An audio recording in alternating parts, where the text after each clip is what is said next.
Are we? We are live. Let's go. Hi, this is Michael Waitze, and welcome back again to eCommerce Undercover. As always, I am joined by my French friend, Martin Ronfort, and Martin is the founder of DrTech, which is the most innovative, at least he likes to think so, and fully featured platform to create your online shop really, really quickly, online store. Martin, it's great to have you here. How are you? I'm very good, Michael. Thank you very much. I'm very happy to do this episode again with David on the show today. That's awesome. I'm so excited about this. We want to welcome David Jou to the show. David's a co-founder and the CEO of Pomelo Fashion. And David, you know, before we got on, I asked you where you were from. I learned something. We'll get to that in a second. But the reason why is because before I do a show with someone that I've wanted to have on for such a long time, I always hear the same phrase in my head. And I think you'll get this one because you went to school in Massachusetts, yeah? I did, yeah, that's right. Yeah. So I don't know if you remember Marvin Hagler from Boston. Mm-hmm. So Marvin Hagler, when they announced that he was finally fighting Sugar Ray Leonard, he said, "I've been waiting for this fight for years," in like a very Boston accent. And that's kind of how I feel about this, except it's not a fight. I've just been waiting for this for so long, and I hear that phrase in my head all the time. Anyway, thank you for doing this. I'm super excited to be on. You know, it's going to be fun. I'm excited, and I like the format, and I'm really interested to see what I can add to this conversation. I'm sure you guys are going to have some great questions. So yeah, I mean, look, we don't have to have sort of the background of David Jou because I think the entire market knows it already.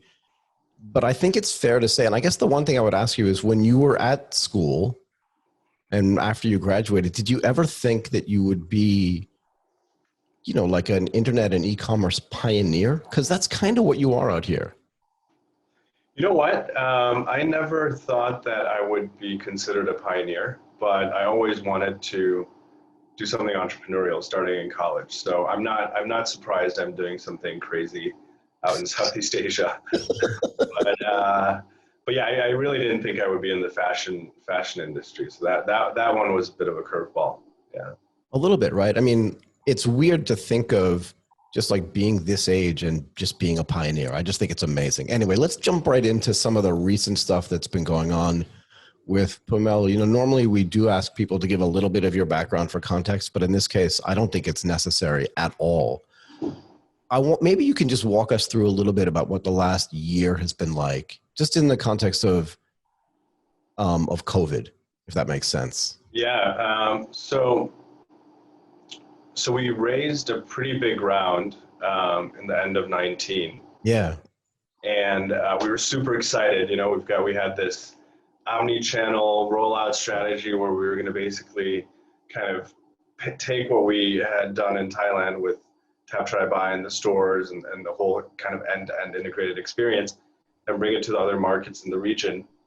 And yeah, that was pretty abruptly put to a halt with COVID. But it's been a really interesting year because I think you know what crisis does is it really forces you to think differently about yourself and your business. Yeah, for sure. You know, all the things that I kind of assumed were true. Some of them are still true, but I think so many things that you just take absolutely for granted or as a fact of nature, you realize they're just not really true, especially when something like COVID hits. So it's been an interesting year. Let's put it that way. Yeah, I mean, I like to say the crisis forces focus for sure. I'm curious maybe about one of the things you thought was true, but isn't true, and that COVID highlighted for you and for the team at Pomelo Fashion. Yeah, look, I think one of the really interesting things is we felt like the industry was already pretty hip to digital and e-com, the fashion industry. Right. You've got these incredible marketplaces like Lazada, Shopee, who are just crushing it. A lot of the brands are so active on Instagram. But in fact, when it was actually time to shut down the stores and to see how far along is, you know, your brand's e-commerce game, I think a lot of people realized they weren't as far along as they thought. And when you become all of a sudden, a lot of these brands, I mean, they have, they're amazing brands, incredible products. They have great social media, but when all of a sudden you have to be purely online, yeah, right, that kind of forces folks to really think about what they can do better. And Prism was really born out of that, which is something that I think we can talk about. But we realized we had a lot to offer. A lot of the things that we have been doing as a company and as a brand and as a team, we all of a sudden realized had value beyond kind of the confines of Pomelo, the brand. And that was really great, because we felt like, okay, we can actually do something to help out the industry, which has really been struggling a ton, right? Garments, apparel, fashion, lifestyle products. I mean, it's been a tough year. So tough year and a half almost. I want to understand the physical stores and the role they play in this omni-channel game, right? In other words, leave COVID aside. I get that completely, right? People weren't even going to the mall. They weren't even leaving their house, for God's sake. So even if you had some OTT advertising, nobody was going to see it because they weren't there, right? Nobody was riding the BTS. Nobody was getting into a taxi.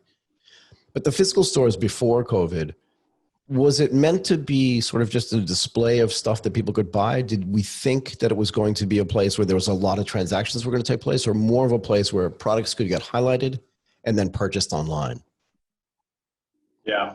So I am simultaneously, I think, strategic, but then in the end, I think most of the things I realize are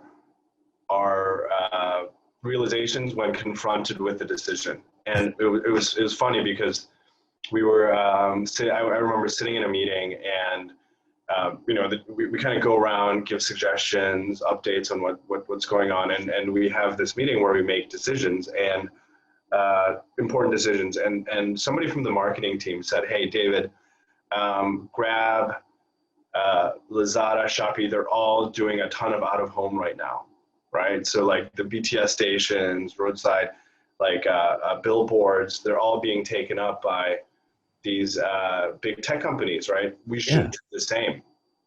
And I said, "Okay, great. Tell me more. What do you have in mind?" And they kind of pulled out, a map of Bangkok on Google Maps, and then they showed me these different billboards that we could get. And there was one that's kind of right in the middle. When you're coming down the main highway coming into Bangkok, and there's like this series of like 15 or 20 billboards. Yes. You know which ones I'm talking about? I know exactly what you're talking about. You can get like 5 in a row and tell whatever story you want. So those are probably like the most prominent billboards in Bangkok. And they were like, "Okay, we can rent a set for a month and it's going to cost about 1 million baht. So it's about $30,000.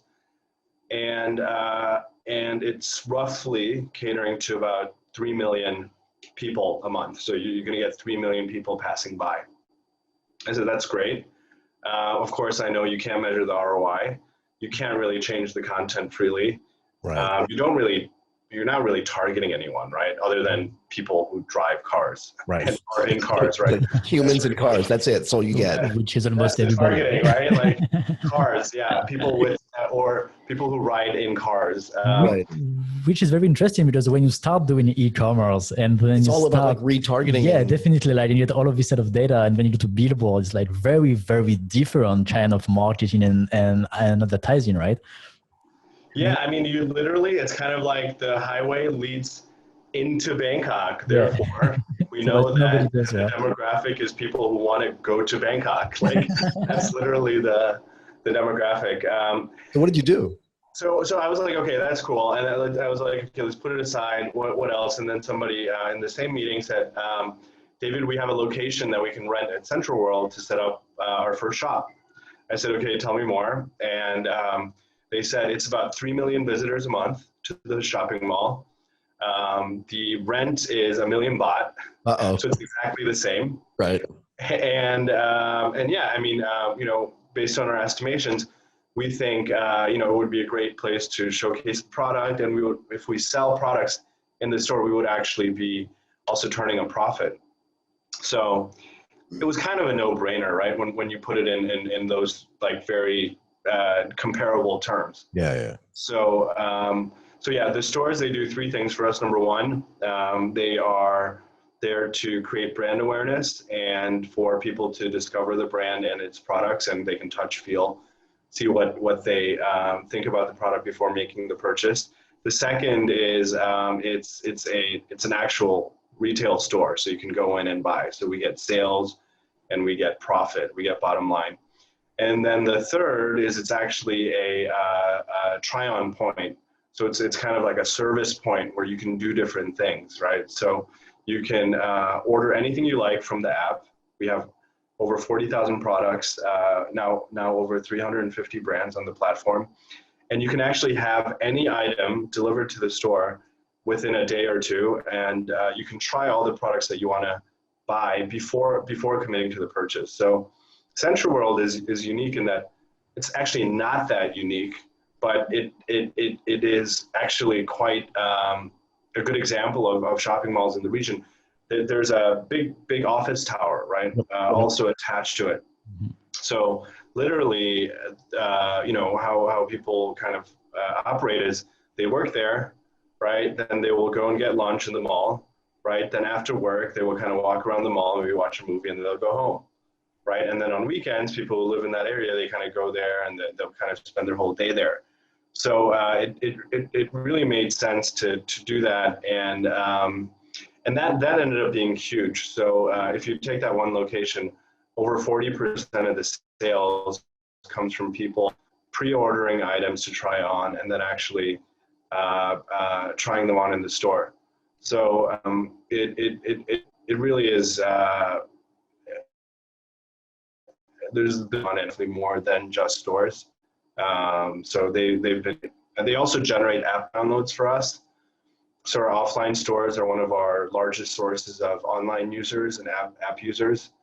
And we do that primarily through our loyalty program. So in order to sign up for the loyalty program, you have to download the app. So it's like a very easy way to get people to download your app in the retail environment. Yeah, it's pretty neat. I want to ask you another question. You mentioned this kind of in passing, but I just want to make sure that I understood it properly. You said I can order online, I can get it delivered to one of the shops in a day or two, and I can go there and try it on before I buy it. Does that mean that I haven't paid for it? I've just kind of ordered it? Correct. You have not paid for it, yeah. And that's really important because refunds is a huge pain point. It's a nightmare. Especially in fashion e-commerce. Not even just in fashion. I still have memory from OWC, so Other World Computing, for an iMac that I had that I bought, that I tried to put in and didn't work. And I was like, ugh, returning this is such a nightmare. I still have it like in a box somewhere. So yeah, it's hard for everybody. I think it might be interesting for the listeners, but actually returns and refunds are the biggest driver of churn within e-commerce. So it's if you can't get that right, you're going to lose your customers. I mean, we started off with a 365-day return policy before we kind of came up with the Tap Try Buy experience, and that really started because I remember ordering something from a website in New York. I was in finance, and it rains periodically, and I wanted like a cool Burberry raincoat, that I could wear as a 27-year-old finance associate. So I went on Guild.com, and they had this like amazing raincoat that was like 80% off. And I like picked my size and I ordered it, and literally it arrived like 2 weeks later. I tried it on and I'm like swimming in it. It's like 3 times the size of me. And then I like go on the site and, oh, no. I remember thinking, okay, like I'm super busy this week. I will return it in a week or two. Yeah. Then a week or two, yeah, I like get it out. I like put it in a box, and then I like go on the website, and then I realize that there's no returns or refunds. Yeah. I was like, oh my goodness, what am I going to do with this? So it was basically sitting in my closet, and it served as a daily reminder that I should never, ever make another purchase from Guild. Right. That's all it did. It just, Exactly. was just in my closet telling me like never, like every time I saw it, I was like, I'm never ordering from that website again. Right. You know? In other words, if I feel like ordering from Guild, I'm just going to take half the price, light that money on fire, and just not buy anything because it's the same outcome. It's actually a better outcome than ordering and having it wrong. Definitely. So I remember that, and I think it's a little bit less of a problem in a lot of the other categories, right? I mean, if you're ordering an iPhone, right? Like, what are the chances that's going to go wrong, right? Very low. Or if you're ordering, I don't know, FMCG products, right? You just kind of make sure you're getting the right model, you know, the right brand and stuff, and you're going to get what you want. Right. But fashion isn't really like that, No. right? And that's really why it's so important to figure out this problem. And also, I think there's another factor in fashion is that you can say, hey, like I can just buy it and try in case I don't like it and just return it. But most of the people, they get it, they try it, and they like it, so then they just keep it, right? So I feel like there's also this Right. You already have it in your hands. Yeah, you already have it here. So like you should say, okay, so I was not planning to spend that much, but in the end, it's cool, so I would keep it. Right. So actually, like we definitely see that in e-commerce when people do this kind of offer, like this 365 days return policy or very nice return policy. For example, there's Zalando who do that also in Europe. They do the same for shoes, and it definitely also boosts their sales so much just because people are like, yeah, that's more keen to buy. And then they just keep it. So that's perfect. So I like to say that sorry, David, let me just interrupt for a second. I like to say that Go for it, man. I learned how to dress when I was in college. And I learned how to dress from people that went to like Andover and Exeter and stuff like that. So you can imagine how I dressed. Yeah. But a lot of them were ordering their clothes from LL Bean and from Land's End. You probably a little too young to remember that. No, I know those companies. But they had return, and one of the reasons why I bought was the exact reason that Martin just said. Their return policy was return at any time for any reason, no questions asked. And it just meant that you could buy something and even like 3 years later send it back. Because I think, like you, they figured out most people are acting in good faith. Definitely. And that if you own it for 3 years and it just gets ruined, you're just going to keep it. No one's going to return it, right? So fair enough. Anyway, but returns are super important. I think this is exactly what the CEO of Zalando said. He said, like, actually people are acting in good faith. Yeah. So like they feel themselves after 6 months if the shoes doesn't suit them, they just keep them because they feel bad to ask Zalando to give them the refund. So that's why it's working fine. So David, I interrupted you. Go ahead. No, I was just going to say that the interesting thing about Zalando is, you know, it's one of the biggest, you know, fashion e-commerce companies in the world, right? And by any measure, I think it's probably one of the most successful. Zalando is really interesting because if you take like any other vertical within tech, right? So take, for example, ride hailing or travel or Gen e-com, or even, any of those things. Like usually the tech disruptor, right? So like the Uber, right? Like totally just crushes the traditional kind of like version of whatever service it's replacing. Right. Right. So like Uber will just crush taxis. Yeah. Right. Like a travel website like Traveloka is just going to completely destroy travel agents. Mm-hmm. You know what I mean? But for some reason, fashion e-commerce companies are unable to disrupt brick and mortar stores. Yeah. Mm-hmm. And that tells me something. That tells everybody something, which is fashion e-commerce is not a significantly superior experience to going to a brick and mortar store, right? So actually it hasn't really been the disruptor that people thought it would be, unlike ride hailing or e-commerce for other categories, right? Like, so, I mean, Amazon completely destroyed physical bookstores. Mm-hmm. It wiped them out, right? They're gone.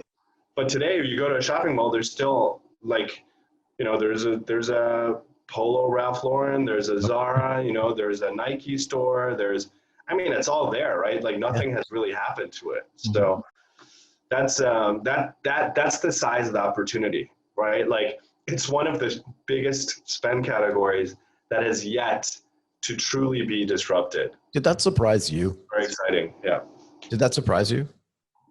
The more time I spend, the more it surprises me, but it's actually super fun because you kind of like, holy crap, you know, everybody thinks fashion e-com is kind of the solution. Right. But I feel like I'm the only one who knows the secret, right? Which is that it's not. It's actually like I think the most interesting number is, you guys are familiar with NPS scores, NPS? Yep. Net Promoter Score? The promoter scores. So the NPS of Zara is like 12 out of 100, which is like really bad, right? Yeah, it's terrible. H&M is like 9 or something, you know? Zalando is like 10. Okay. Oh my God, so it's the same basically. It's like the same. Literally when people are buying off of Zalando, it's a great company. Again, they do e-commerce the best. I'm not talking about the company. I'm talking about the model of buying clothing on the internet. Right. That's what I'm talking about. So. And that's very interesting because you started as a fully online business, and after that, like you transition to something with like physical stores and omni-channel strategy. So I can understand when you say like you definitely feel like the only one who would know actually what's going on because you've been through this process of starting online and then opening the store. So I'm very curious, like since you opened the store, has it been as much successful as you expected at first when you started doing that? So our omni-channel like footprint, right? Like if you just take Thailand, right, is essentially 23 physical stores, and then we have about 115 try-on points that are third-party managed and owned. So they can be independent clothing boutiques, they can be gyms, yoga studios, cafes. And we have pretty good coverage. And what happened when we did that is we grew almost 5x in a very short period of time. And the online growth also accelerated. That much? 5x? Yeah, and what was so funny is people would come up to me and they would say like, oh, wow, like, congratulations, you guys finally made it. You have a store. You know, I finally made my first purchase, right? Like I just don't shop for clothes on the internet. I finally made my first purchase and I love the product and it's a great brand. I was like, okay, there you go. Okay. But I mean, think about it this way, right? Like if you look at the most recent Google Temasek Bain study, right, the one that they do every year, like Southeast Asia, you know, tech economy or something, I think that's the name of it. Right. It shows kind of the GMV breakdown for various e-commerce categories. And the second biggest after consumer electronics is apparel. And apparel online, so e-commerce apparel, is a $22 billion market in Southeast Asia. Now, what's equally interesting is that only represents about 6% of all fashion retail sales. Yep. So only 6% is online. So by being an omni-channel company, our addressable market It's much increases by 12 times. Mm-hmm. Mm-hmm. What has to change to get the NPS scores higher? I mean, if Zalando is a 10, and I can't remember the other one you said was a 9, it's just, and then what did you say, H&M, or I can't remember which one. Zara was an 8 or something. What has to happen for the NPS scores to go higher? And do you measure your NPSs as well? Yeah. Look, I think first of all, I just want to caveat a bit because I think NPS is also a bit cultural. So yeah, for sure. Yeah, you know, like I think, you know, we're all based here in Thailand. You know, we've like been here for many years. I think cumulatively, I don't know how long you've been here, Martin, but I've been here for almost 8.5, almost 9 years now. Yeah, but yeah. How long have you guys been here? Almost 11 years for me. 11, okay. And how I about am you, the Mark? younger. Once again, that's just 1 year and a half for me. 1 year, and a but in half, the okay. context of his whole life, it's a long time. He's only 7, so Thank you one very much. seventh of his life. So it's a long time. Okay, so collectively, we've been here 20 plus years. Yeah, Okay, so, almost 30, but yeah. Let's say so that. like between the three of us, like we've been here a long time, and Thai people are super kind, and Right. um, they're not the type to like give direct negative feedback. Fair. If they're unhappy with something, they will let you know in different ways. And it's interesting, even in the context of a survey.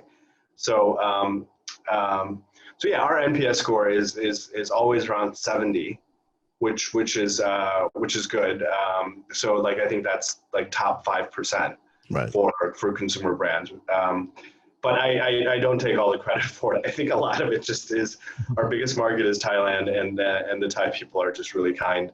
So, but to answer your question seriously, I think it's you have to have a strategy for how you deal with returns and refunds, right? Zalando return rate is 30%. Okay. Number of items per transaction is 3.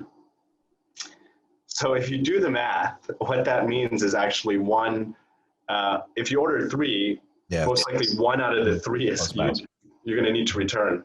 Right. So that means every single order generates a return. Right. That's a lot. It's high. It feels high to me, at least. It's super high, yeah. Yeah. So actually, do you still have a lot of returns thanks to your offer, like to go to try in the store, or have you been able to get like really, really lower number than Zalando, for example? So for people who actually have had a chance to try the product on through Tap Try Buy, the return rate is 2%. 2%. Yeah, so it's much better. Yeah, it's just I mean, you've tried it on, right? Like you've tried it, you've touched it, you felt it, you know what it, like why would you return it at that point, right? Like the reason people return stuff is most of the time because it just doesn't fit. So what percentage of your customers nowadays use these features and use that? So like right now is, the people are not really going out, but so it's a bit tough to say, but right before COVID, like Q1 of last year, we were at about 40% of our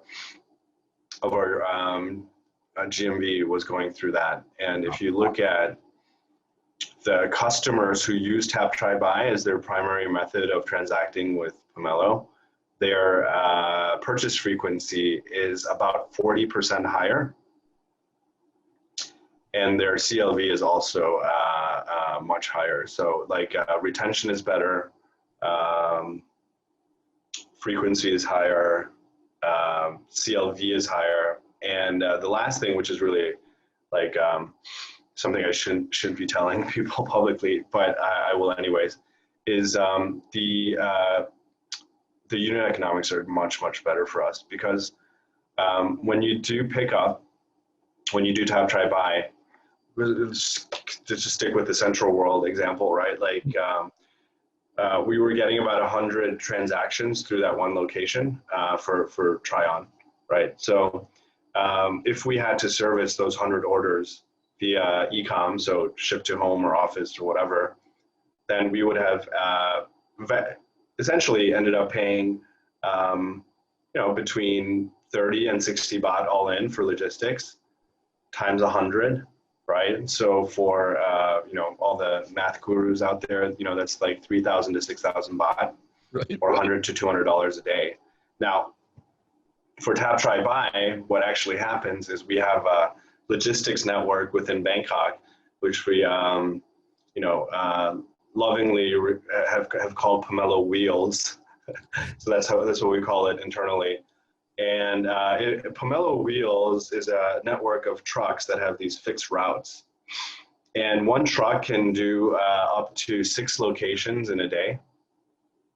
And the cost of running the truck is all in around $1,000 or 30,000 baht a month.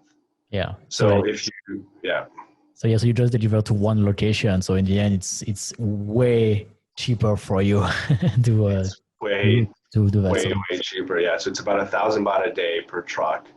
So yeah, per drop off, it's about 150 baht. And so then per order, you're really talking about 1 to 2 baht. So do you optimize? Here's the really tricky data question, right? Like, do you optimize for, we believe based on previous purchases and the customers that we know that purchase again and again, and that their returns are going to be lower? Do you optimize for product placement within a particular physical location, mostly the stores? Because I'm guessing that the sort of spas and the yoga classes don't keep a lot of product there, but you could get them there pretty quickly by optimizing your logistics route. Do you do that as well from a data perspective and try to optimize where the product actually is? Yeah, so we've been doing a lot on the machine learning side. It's about a 2-year-old effort, and I think it's a little bit similar to my experience with crypto, which is like I just didn't really get it before. I was like, oh, machine learning, like AI, like sounds awesome, you know? But then like if somebody really pressed me to explain how it works, I would say, I don't know. I don't really know, you know? But then 2 years ago, we hired started hiring our data science team. And what happened was they really educated me on how it works and how it can benefit the business, right? So because I kind of knew, I was like, got to hire data scientists, right? Like, we'll figure out what to do with them later. But then they came on board, and one of the really cool things that they have come up with, which is a proprietary in-house machine learning engine specifically for determining what the demand is for any given product in any location or channel or country. Right. So literally we can kind of enter in the details of a product, say yellow blouse, selling price $490, cotton, right? It has like ruffles, and it's and that's kind of all you need. And then we can plug it in, and it will literally say like, you will sell like 17 units a day at the Central World location of this item.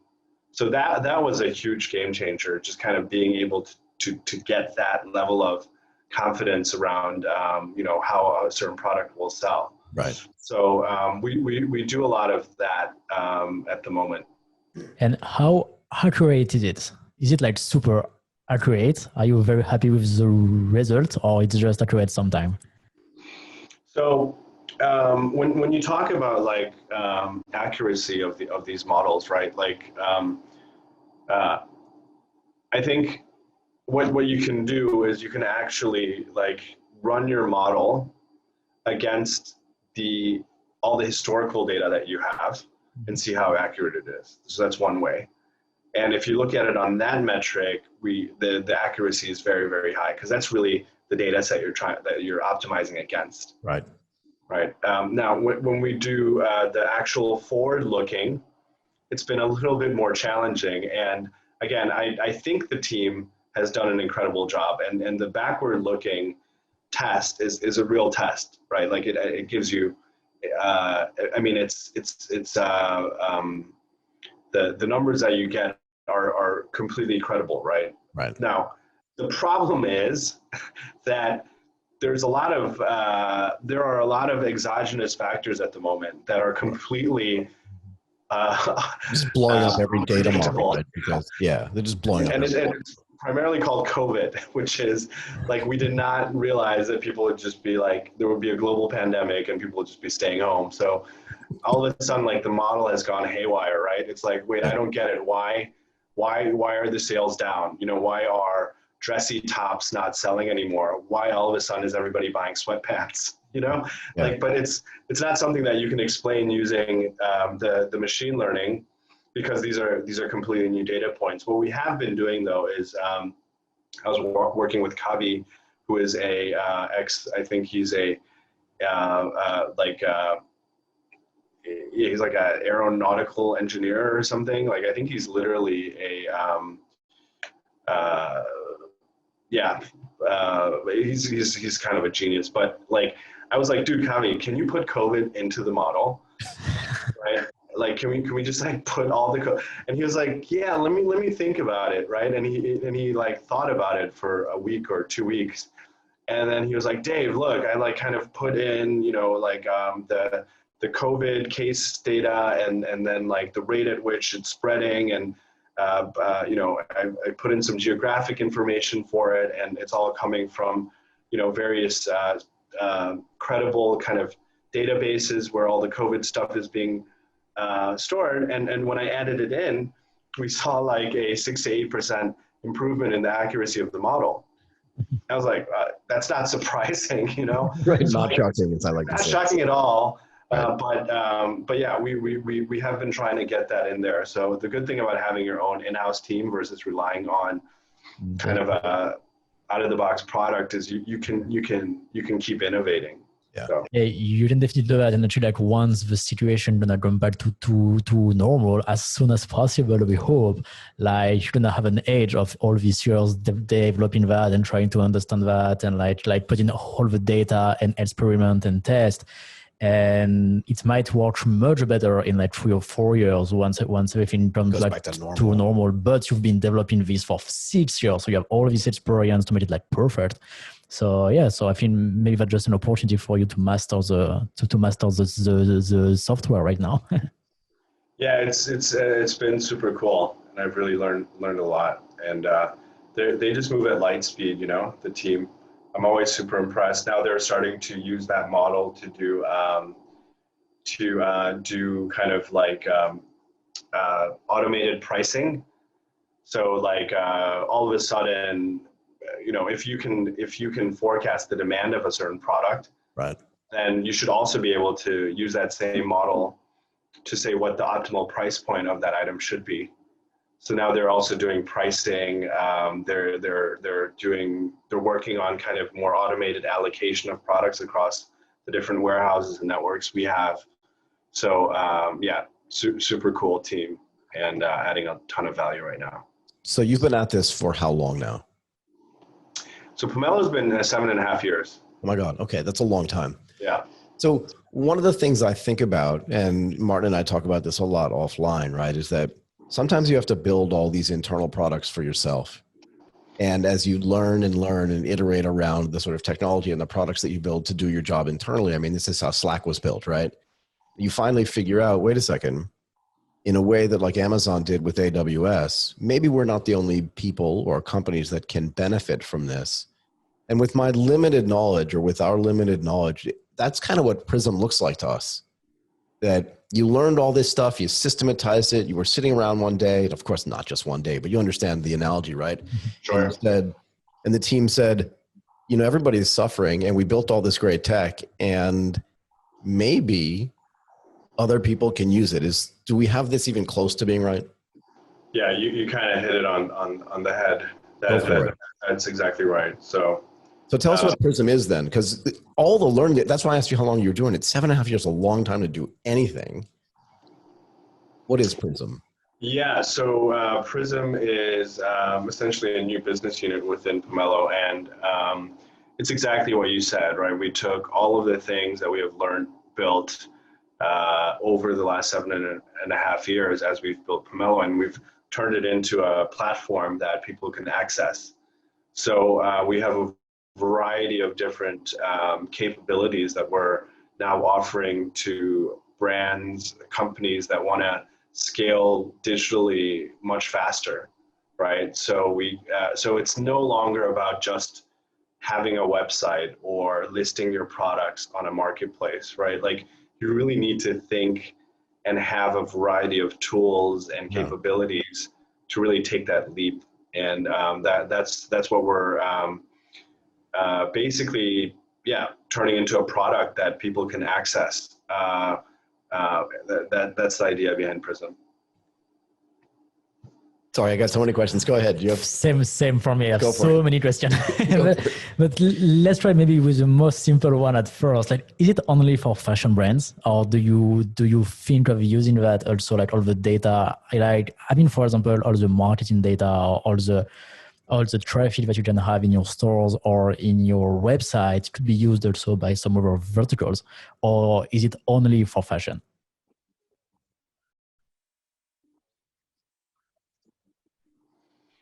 So I like to think that the fashion industry is somewhat unique, right? So many of the solutions that we have built are specific to our industry and vertical. Okay. Having said that, I do think over time, we will be able to kind of serve other industries, but like right now we want to be kind of focused. I think fashion, it needs innovation right now. Like it's really hurting, and I think the industry just needs to work together, right, to like get out of this crisis and move forward, and that's what this is all about. So it's mostly for the fashion vertical. And what does it look like to me if I'm a fashion brand? Like, let's say I develop my own fashion brand. I have some kind of presence on Instagram. I have a Facebook page. I use some third-party logistics. I feel like I could scale better. I could be bigger. If I say, okay, I'm going to use Prism, what does it look like to me? What does it feel like to me if I sit with your team and I say, okay, I'm in. What do I do next? I was going to ask the exact same question, Michael. Like exactly like this, and of course, much better way. In a much better way, of course. I was about to ask the exact same one. Yeah. What does it look like? So it depends on what your goals are, right? But we roughly have six different areas of behind the service. So the first one is content and creative, right? So how can you be more effective in getting your brand out into the marketplace by telling your brand story? So that's a suite of creative products, photo shoots, live streaming videos. We can work on TikTok content with you. We can work with influencers and KOLs to help you grow. So that's one. The second is kind of more traditional digital marketing. So we can do performance marketing. We can kind of help you implement retargeting strategies. We can apply our machine learning model to help analyze your customer data to kind of figure out what types of segments you should be going after. The third is product development and production. So that's pretty unique. So we, as a brand, we had to figure out how to make stuff really well. And the process of creating clothing is actually not simple. So it starts all the way from trend forecasting, followed by kind of, prototyping, material selection. Then you have to do, find the right factory or manufacturer. Then you have to do bidding. Then you have to do the actual production. Then you do the QC on the product.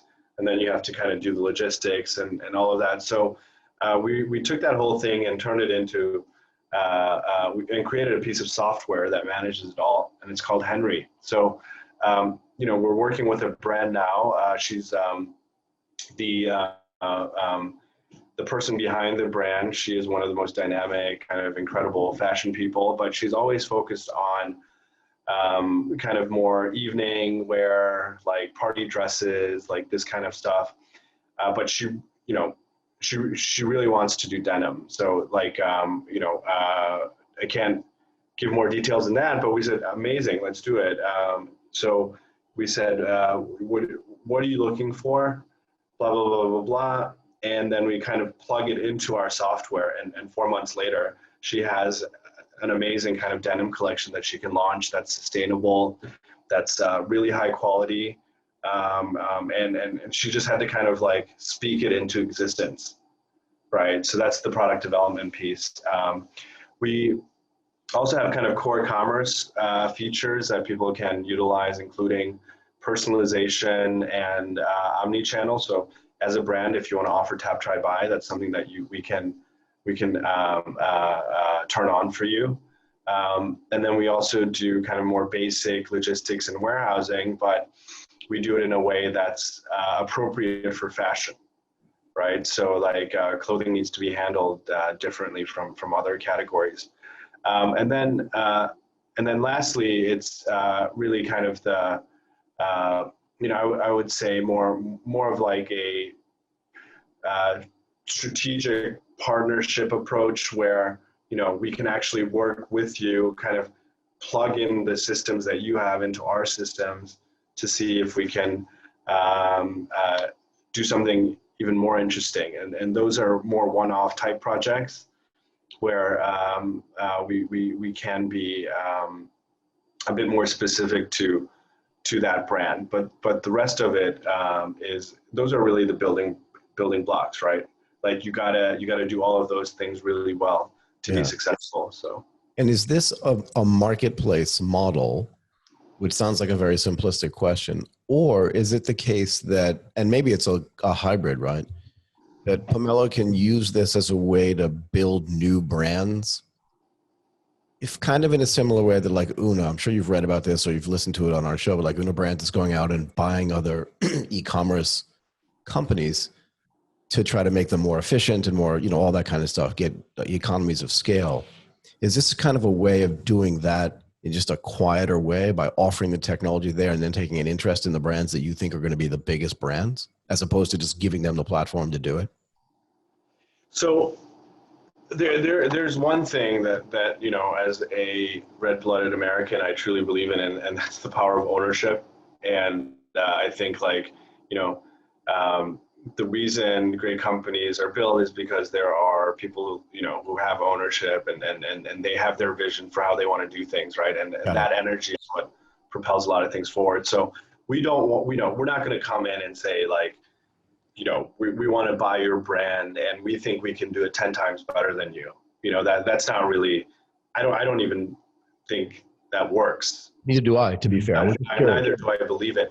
Again, I think a lot of the companies that you're referring to who have this model, they're finding ways to kind of address that, right, within their business models. But fundamentally for me, like these are really dynamic, amazing entrepreneurs who have these brands. These companies have been around for a long time. They know what they're doing, right? It's just the digital piece where we have, we've raised over $100 million, right?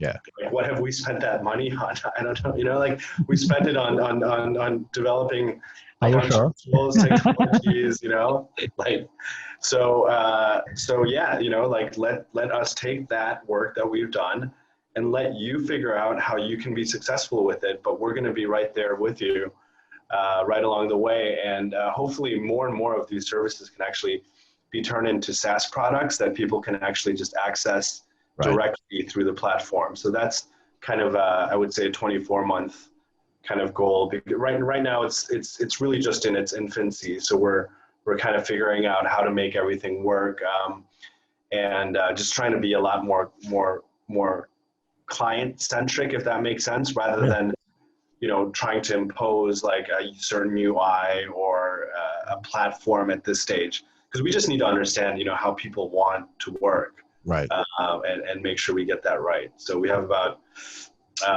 we just launched yesterday, 2 days ago. Oh, wow. Yeah, but we have, we already have like 6 clients and more than 30, 40 in the pipeline. And these are big projects. So I think we're so pumped. Yeah, it's going to be great. I want to be clear, and then I want to give the floor to Martin for a second, but I want to be clear about this. If you've listened to the conversations that we've had, one of my biggest questions about this sort of brand acquisition strategy is that, and you put it in really perfect words, and I haven't used these words before, but I'll give you credit for it. The power of ownership is actually really important. And if you buy my brand, my biggest concern, and we talked about this both online and offline, is you may not love my brand as much as I do, and you may not be as committed to my brand as I am, but what you're doing is saying, you know your brand way better than I do. We know the tech side and the digital side probably better than anybody because we've spent $100 million building it. Use the platform here to kind of superpower and supercharge your digital presence, not just your presence, but your whole omni-channel function around fashion and e-commerce, which is an interesting model to me. This sort of brand acquisition model, which is one of the reasons why I asked the question, frankly, I think it's just throwing good money after bad. I mean, the market will tell me whether we're right or wrong, but empowering people that own something to get bigger seems to me to be a better strategy. Is that fair? I think so. I mean, I think the only thing that I would say though is there have been a lot of consumer goods companies, right? Like the P&Gs of the world who have done this acquisition type of an approach and helped companies kind of help brands increase channels and reach and been pretty successful. So if there's one thing that I've learned is like, don't rush to judgment. Yeah, so I'm not. It's mostly how I feel. I don't know necessarily whether or not it will work out, and I hope it does. But I'll tell you why. Because I used to go around saying that like e-commerce is the future of fashion. Like I literally there are like tons of quotes out there where I'm like, 10 years, nobody's going to be buying from stores, right? Like I think this is like in year 1, 2, 3 of Pomelo, and we would run this annual survey among all our customers, and at the very end there's like this like free text box where you can kind of like say whatever you want, right, to us. And I remember every single year, like the number one thing people wanted was a physical store. That's what, and we would have these meetings, and we would get to the very end, and we would look at it and would say physical store, and I literally remember waving my hand like this, very condescendingly saying, that's not going to happen. Like, forget about it. It's just a matter of time before people are going to be only buying clothes on the internet, right? Like let's just disregard the comment. And that was the worst thing that I ever, and I think that probably, set us back like 2-3 years, just my unwillingness to kind of accept reality, So, but I think that's very interesting, because as you said, like all of this idea came from the just customer first, right? They asked for it, you did survey, and they told you like, what do you want? We want a physical store. So like they definitely asked you that. So just before we go back to Prism, I had one last question about that. Was what about other technology that exists and that like didn't really get big yet, maybe, but instead of operating physical store, what about like all of this technology, like augmented reality, for example, that help people to try from the internet? Like, for example, I'm thinking like the biggest example of that, I think, is what Kylie Jenner did with her cosmetic brands, like by partnering with Instagram and by letting people try the makeup directly on the app before they buy. It got really big. So what about that? Like, what's your opinion? Did you try that, or I don't know? Yeah, no, it's a great question. Of course, we looked at all of those things, right? Because just as much as I was like, because I don't know if you guys know, but I was one of the co-founders of Lazada, right? So it's almost as if somebody put into a survey, what do you want from Lazada? And then like, they're like, oh, we want you to open up like a big Tesco Lotus and like put everything into a physical store and sell it. Like that's how I almost felt when I saw that comment, right? I was like, that's exactly what we're trying not to do. Right. You're building the other thing, not that thing, right? Right. So it's kind of like, it's funny, right? You're building this thing and they're like, oh, no, we just want the thing that you're trying to like replace. I'm like, okay, well, sorry, but Martin, to your question, so one of our investors is this Japanese e-commerce company called Zozo Town. And they came up with this like the most incredible thing called Zozo Suit. So essentially, it's this black kind of suit with like hundreds of dots on it. So it's very similar to kind of the green screen technology that's used in Hollywood movies, right, to get people to like fly and do all this stuff. It was simple. It's a black suit with just white dots, and then you put your phone on something, and then it'll scan you, and you kind of like stand like this, and you turn around 360 degrees, and it will create a perfect avatar, right? Like it's like up to a centimeter like accuracy of like your entire body, because it's a tight fitting suit. right? So it's like a perfect replica of your body. Right. So now you've got the body side. Now, and then we have to actually take the article of clothing. So let's say we have a wool cardigan. Okay, like how will that wool, what are the properties of wool, and what is the exact nature of this design that you have created that you now have to match how that will behave, virtually on top of this physical avatar, digital avatar that you've created of somebody's body. And, so then if you manage to somehow do that, then you can perfectly kind of show how it would look on someone, right? Including the drape of the clothing. Yep. But then in addition to that, you would have to also be able to somehow transmit the fact that it's warm or scratchy or heavy or light. Haptics, something, yeah. So you need haptics, and you also need to explain whether it's stretchy or not stretchy. Right? So thickness of material, stretchiness of the material, warmth, or there's so many and the more we went down this road of trying to figure out how to do this, the more I realized, like, wait a second, like, wouldn't it just be easier if people tried it on? Like, you know what I mean? It's like, yeah, you're right. There's so much more stuff actually than just makeup that make you look good or not. Like there's actually like way more variables, as you said, is it warm or not? Like what's the fabric like? Yeah, there's a lot of other stuff. I get it. Right? It's like one of those machines that is like needlessly complicated just to like press a button on the keyboard, right? Like so we felt like it was a little bit like that, and but again, I don't want to prematurely dismiss all of that. I think there is people just need to find the right use case for it. But we're a lot more excited about figuring out smarter ways to do recommendations for products, personalization, the omni-channel experiment, taking a lot of what we've learned on Pomelo and doing Prism. That's a little bit more of our focus right now. If an amazing technology does emerge that allows people to really do VR with haptics or AR with haptics, like, then we're all in, but that just doesn't exist at the moment, as far as I know. Can I ask you this too?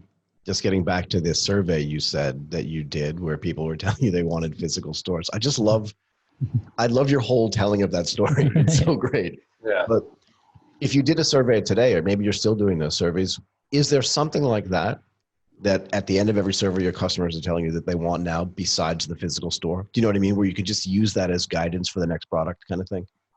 Yeah, it's not that clear anymore, like it used to be. Yeah, like it used to be like a clear number one thing. I mean, we've now actually moved to doing, feedback continuously, right? So like we get it with every order, with every new user, yeah, I mean, it's not as obvious as it was before. Okay, I mean, that's an interesting answer. Yeah, that's a very interesting answer.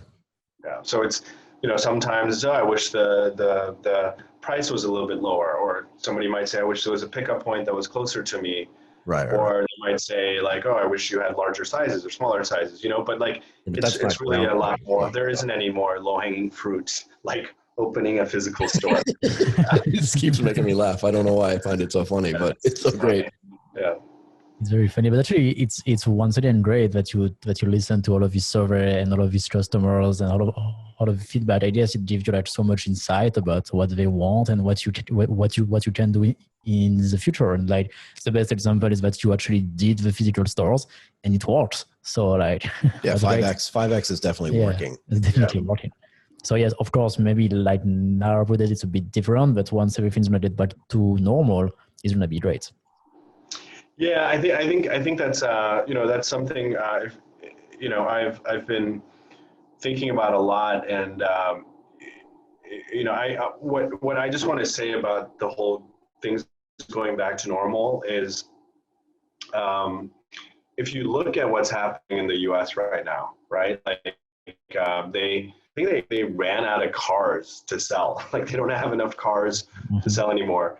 The restaurants and the shops, they can't hire enough people right now to work in the shops. Most of the commodities are oversold. So there is, inflation is starting to creep up. And the most heartbreaking thing about this whole thing is that the fashion industry in particular, right? Like they did not plan for the reopening. They weren't, of course, like I'm sure nobody has a crystal ball. So, maybe if you're sitting, in a boardroom, right? Like in August of last year, right? And in New York or in San Francisco or whatever, right? Like, yeah, maybe you don't have that conviction to say, okay, we're going to rehire, we're going to start training, we're going to buy the inventory to make sure that we can actually take advantage of the pent-up demand that exists in the marketplace. So right? I guess Pomelo is doing that. So we're trying to do that. And I think it's really, really important that every single person, I'm not trying to be preachy, I just want us all to like really make sure that we nail this thing and get out of it, super strong. Super simple, sit down and think about like, what would happen if all of a sudden your demand grew by 30, 50, 100%? Like, do you know who you're going to call to rehire for your restaurant or your shops, right? Like, do you know if your suppliers already have kind of the materials ready to start producing products for you? Right? Like, do you know if the logistics provider, if your supply chain is abroad, like, have you pre-booked your capacity, or when there is a massive demand for logistic services, are you going to have to pay 5x or even worse, not be able to get your products, right? So I think it's a good exercise to do, and I would definitely urge other brands, other people in the industry, anybody who has kind of seen their business suffer or decline and has had to make decisions to combat that. I would urge them to think about what the rebound is going to mean for their business and get ready so that you can at least capture that demand, right? And come out a little bit stronger. So definitely. And thanks for the fashion industry. They now have Prism to get some help for that, right? I like the extra little plug there for it. Look, David, I really want to. Exactly. I really want to thank you for doing this on a Sunday. I cannot tell you how much we've wanted to do this for such a long time. We'll let you go. David Jou, a co-founder and the CEO of Pomelo Fashion. The Prism stuff was fascinating. The other insights you gave really were great. And, you were true to what you said. Like, you're very open with the stuff that was good, the stuff that was bad, and just the stuff that was in the middle. It was really, really great. I really appreciate it. And the one thing I will say is come back in 6 months after things have hopefully come back to normal, and then maybe talk us through what actually happened. I'd love to hear. And particularly because, and again, congrats on the launch of Prism. Martin's great at plugging this stuff, but it's only been out for 2 days. I think you said 6 clients using it, 30 or 40 in the pipeline. So it sounds like a good start, but I'd love to find out how it's going 6 months from now. So hopefully you'll come back and do that. But thank you again for today. Absolutely. Thank you, Martin. And of course, Michael, appreciate it. And it was super fun. So let's do it again soon. Thank you very much. Thank you very much, David. Take care.